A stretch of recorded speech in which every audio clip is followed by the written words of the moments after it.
ज्या प्रकारे पडळकर आणि आव्हाड यांच्या कार्यकर्त्यांमध्ये हाणामारी झाली, त्यानंतर दोघांनाही अटक झाली आणि आता दोघेही बेलवर बाहेर आले।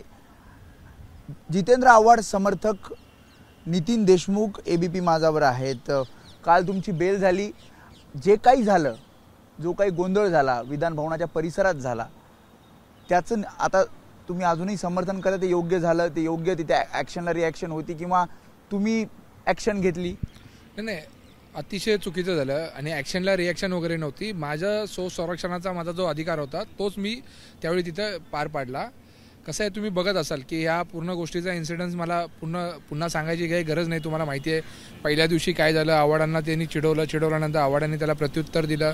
दुसऱ्या दिवशी काय झालं, मुद्दाहून दरवाजा लावला आणि मुद्दाहून दरवाजा लावल्यानंतर धनंजय देशमुख आणि जितेंद्र आव्हाडांना लागला आणि त्यामुळे ते पुढे जात असताना मी त्यांना बोललो, आमदार साहेब हे योग्य नाही आहे। हे मी बोललो। कोण होतं, तुम्ही होतात की जितेंद्र आव्हाड होते? तुम्ही जसं म्हणताय तसा बघा, हे पहिल्या दिवशी जितेंद्र आव्हाडांचं जेव्हा मंगळसूत्र चोर अशा प्रकारचं वक्तव्य झालं, त्या दिवशीपासून जितेंद्र आव्हाड टार्गेट होते। आव्हाडांना अतिशय घाणेरड्या भाषेत, शिवीराळ भाषामध्ये फोन येत होते। परत दुसऱ्या दिवशी मुद्दाहून कळ काढून त्यांची दरवाजा लावून त्यांना दुखापत करण्याचा हेतू गोपीचंद पडळकर यांचा होता। मी तिथे उपस्थित होतो। मी त्यांना सांगितलं, आमदार महोदय हे बरोबर नाही आहे, हे मी वाक्य त्यांना बोललो। पडळकरांशी बोलला होता? हो, मी बोललो होतो ना। हे त्या दिवशी ज्या दिवशी विधिमंडळामध्ये हे सगळं मारामारी वगैरे झाली, त्याच्या आदल्या दिवशी मी त्यांना बोललो होतो, साहेब हे बरोबर नाही आहे म्हणून, आणि हे असं वागणं योग्य नाही आहे। तर त्याच्यावरनं त्यांनी काय भाषेत बोलले, उत्तरं दिली ते तुम्ही बघितले असेल। आणि ज्या दुसऱ्या दिवशी जितेंद्र आव्हाडांनाच मारण्याचा कट होता त्यांचा, लक्षात घ्या, हे जे काही आरोपी आहे पकडलेला तो पुण्याला गेला होता। तुम्ही त्याचे CDR किंवा त्याचं काय बोलता त्याला, ते तुम्ही त्याचं नेटवर्क पकडा, तो पुण्यावरनं रिटर्न आलाय आणि 5 जण आतमध्ये घुसलेत गोपीचंद पडळकरांबरोबर विधिमंडळात। मी गेले 10 ते 15 वर्ष विधिमंडळात मी जातो, बरोबर। मी माझ्या पक्षाचं काम करतो, राष्ट्रवादी काँग्रेस पक्षाचा युवक कार्याध्यक्ष म्हणून मी राहिलेलो आहे, काम केलेलं आहे, राज्याचा प्रवक्ता म्हणून आहे, मी जात असतो। मला माहिती आहे विधिमंडळाचं म्हणजे सार्वभौमत्व काय आहे, त्याचं पावित्र्य काय आहे, त्यामुळे एखाद्या आमदारांना किंवा एखाद्या सर्वसामान्य माणसालाही तिथं मी काही बोलू शकत नाही, ह्याची कल्पना मला पुरेपूर आहे। हे सगळ्या गोष्टीचं मला ज्ञान आहे। म्हणणं की त्या दिवशी सुरुवात त्यांच्या लोकांनी केली। तुमच्याच चॅनलवरती त्यांच्या लोकांना पॉइंट आउट करून गोपीचंद पडळकर यांनी नितीन देशमुख हा आहे, काय बघतो रे, अशा पद्धतीचं वक्तव्य केलं। पोलीस स्टेशनला त्याचा व्हॉइस रेकॉर्ड पण आहे, त्यांनी घेतलेला आहे। त्या सुरक्षा रक्षक तिथे होते, तुम्ही सांगू शकत होतात की असं चालू आहे, पॉइंट आउट केलं जातंय किंवा धोका तुम्हाला आहे किंवा जितेंद्र आव्हाडांना आहे? नाही, अगदी 2 सेकंदाचा हे फरक पडला। मी आलो किती वाजता, 4:30-5 वाजता आलो का, त्याच्या आदल्या दिवशी मी माननीय मुख्यमंत्री देवेंद्र फडणवीस साहेबांना भेटलो होतो एका कार्यक्रमामध्ये, आणि मी माझ्या विभागामधलं एक छत्रपती शिवाजी महाराजांचा पुतळ्याचं जे अधिकृत पुतळ्याला परवानगी द्यावी, जिथं आम्ही गनिमी कावा करून ते पुतळा बसवला होता आमच्या शिवप्रेमींनी, तिथं त्याला अधिकृत परवानगी द्यावी, तिथं आजूबाजूचं सुशोभीकरण करावं, याच्या अगोदर आदित्य ठाकरे साहेबांनी केलं होतं, ते करावं ही मागणी मी केली होती। आणि एका मंत्र्यांच्या प्रश्न असा आहे की तुमच्याकडे पास होता का? पास आहे ना मॅडम, हे काय आता आपण आहे, दिवशी गुरुवार त्या दिवशी पण होता मॅडम पास माझ्याकडे आहे ना। विदाऊट पास मी जाऊ शकतो का? हे काय पास आहे? हे 2 दिवस पास पहिला बंद होते, नंतर सगळ्यांना चालू केले होते। पूर्व परवानगीनी तुम्ही आतमध्ये आला होतात। बरं, आता दुसरा प्रश्न असा की ज्या प्रकारे ते सुद्धा असं म्हणतात की तुमच्याकडनं सुद्धा काही शिवीगाळ झाला आणि त्याच्यानंतर ह्या सगळ्या गोष्टी घडल्या। बघा, मला असं म्हणायचं की मरीन लाईन्स पोलीस स्टेशनला त्याचं व्हॉइस रेकॉर्ड वगैरे सगळं उपलब्ध आहे, तुम्ही बघा। त्याच्यामध्ये शिवराळ भाषा कुणी वापर केलेली आहे। माझ्यावरती जेव्हा हल्ला झाला, माझा शर्ट फाडला, त्यावेळी मी प्रतिकार केला। मी माझा स्वतःला वाचवण्याचा अधिकार आहे की नाही? त्यानंतर माझ्या तोंडातून काही गोष्टी निघाल्या, ज्या बघा, माणूस चिडल्यानंतर त्या सगळ्या गोष्टी होतात, आणि मी स्वतःला फिर्यादी समजत होतो। संध्याकाळी 10:30 वाजता मला असं वाटतं की मी फिर्याद देणार आहे, माझी माफी मागतील हे कदाचित।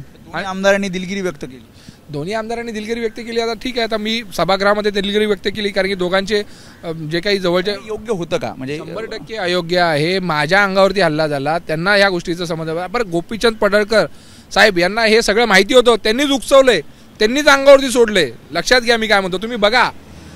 खरं म्हणजे त्याच्यामध्ये आता मी बोलत नाही, अजून 2 शब्द पुढचे, हा विषय मिटलाय त्यांचा आमदारांमधला म्हणून मी बोलत नाही, नाहीतर 2 बुक्क्या इकडनं आल्या, 2 बुक्क्या तुमच्याकडनं गेल्या। मला एक व्हिडिओमध्ये बघा, बुक्की वगैरे मी मारली नाहीये। माझा शर्ट जेव्हा पकडला तेव्हा मी शर्ट माझा झटकण्याचा प्रयत्न केला। बरं, त्याच्यामध्ये तुम्ही लक्षात घ्या, सेम गुन्हा मारामारीचा शिवसेनेच्या आमदारांनी केला होता, त्यांना नोटीस देऊन सोडलं, मलाही तसंच विधान भवनात झाला ना हा। बघा, तेही PWDचं मंत्रालय आहे, त्याच्यामध्ये हे सगळं झालं होतं, सार्वजनिक वास्तू ती पण नव्हती। पण मला अडकवण्यासाठी काय केलं की त्याच्यामध्ये 132 जो नवीन IPC निघाला आहे 353चा, म्हणजे एका शासकीय कर्मचाऱ्याचीच बटणं मी फाडली, शर्ट फाडला माझा, दाखवला मार्शलचा फाडला म्हणून. तुम्ही बघा ना व्हिडिओमध्ये, कुठं दिसतं का? मी कोर्टात जाणार आहे, हायकोर्टात तो गुन्हा स्क्वॅश करायला जाणार आहे.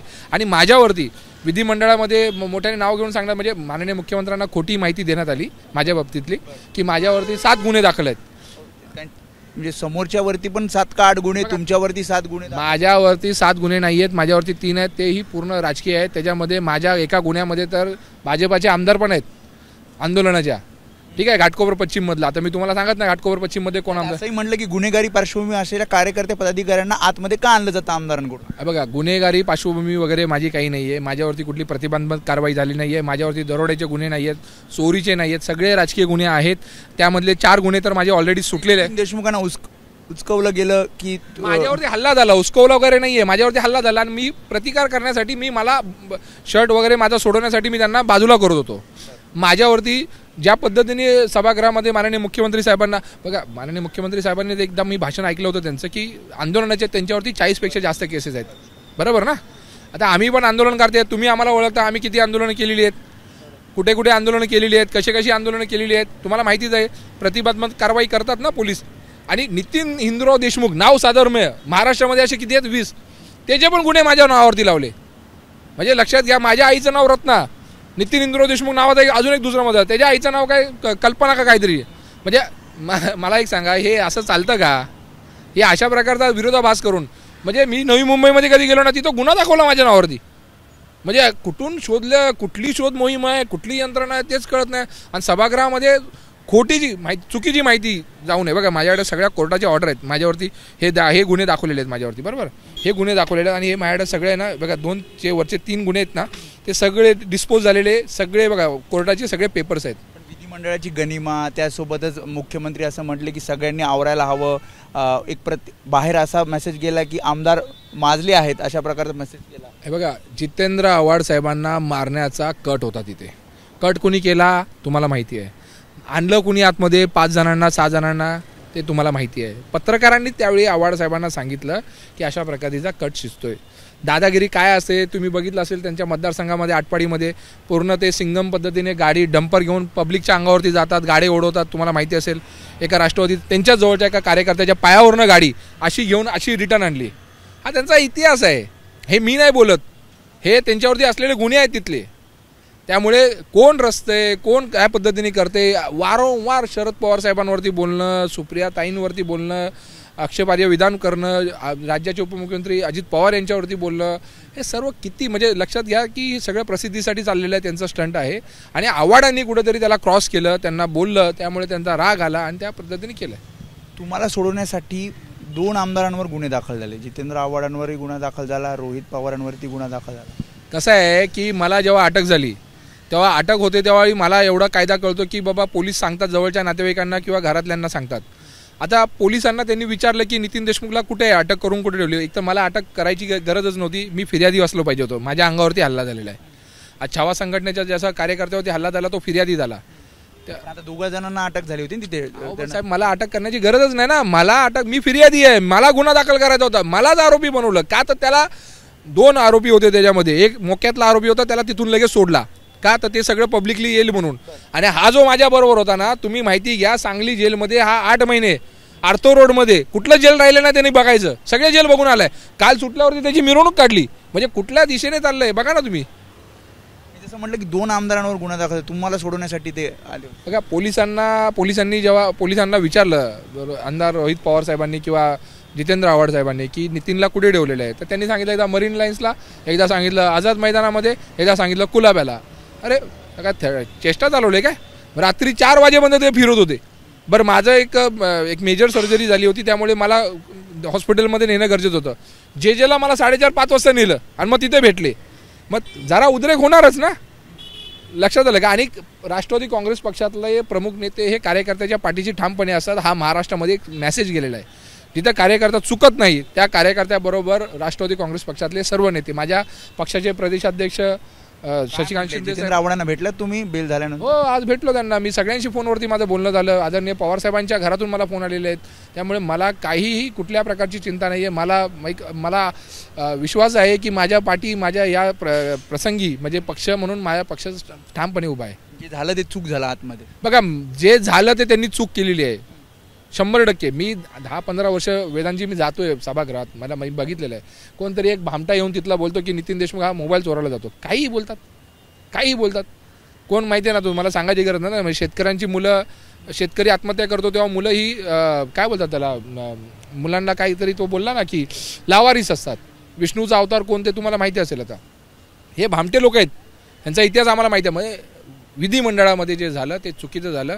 अशा MRTP म्हणजे MPDतले गुन्हेगार, मोक्यातले गुन्हेगार हे तिथं आणणं हे योग्य नाही आहे. आणि राजकीय आमच्यावरती गुन्हे आहेत हे आम्ही ठामपणे सांगतो. आणि ह्याच्या पुढे जर काही गुन्हे घडले आंदोलनाचे, त्याला आम्ही काय करू शकतो सांगा मला तुम्ही. आमच्या सरकारमध्येही माझ्यावरती गुन्हा दाखल झाला आहे आंदोलन केलं म्हणून. त्याच्यामुळे हे होते नितीन देशमुख. त्यांनी सगळी जी घटना घडली ते घटनामध्ये नेमकं काय झालं, आणि त्यांचं असं म्हणणं आहे की समोरून अटॅक झाला, समोरून हल्ला झाल्यानंतर त्याला प्रत्युत्तर देण्यात आलं. त्याच्यानंतर खरं तर त्यांचं असं म्हणणं आहे की मी फिर्यादी असायला हवं होतं, पण माझ्यावर गुन्हा दाखल झाला. आणि हा संपूर्ण घटनाक्रम त्यांनी सांगितला. त्यांची जामिनावर सुटका झाली आणि त्याच्यानंतर त्यांनी जितेंद्र आव्हाडांची सुद्धा भेट घेतली. आणि संपूर्ण जे काही 2 आमदार त्यांच्या पाठीशी उभे होते, त्यांचं असं म्हणणं होतं की कुठेही नितीन देशमुख हे चुकलेले नाही. आणि त्याच्यामुळे आता जेव्हा बेल झाली त्याच्यामुळे ते त्यांच्या नेत्यांना पण भेटले आणि त्यांनी असं सांगितलं की विधिमंडळात जे काही गोंधळ झाला तो खरं तर चुकीचा आहे, मात्र माझ्यावर हल्ला झाला त्याच्यामुळे मी हल्ल्याचा प्रयत्न केला आणि त्यामुळे हा सगळा राडा झाला. कॅमेरामॅन दीपेश महाजनसह वेदांत नेब, ABP माझा, मुंबई. ABP माझा, उघडा डोळे बघा नीट.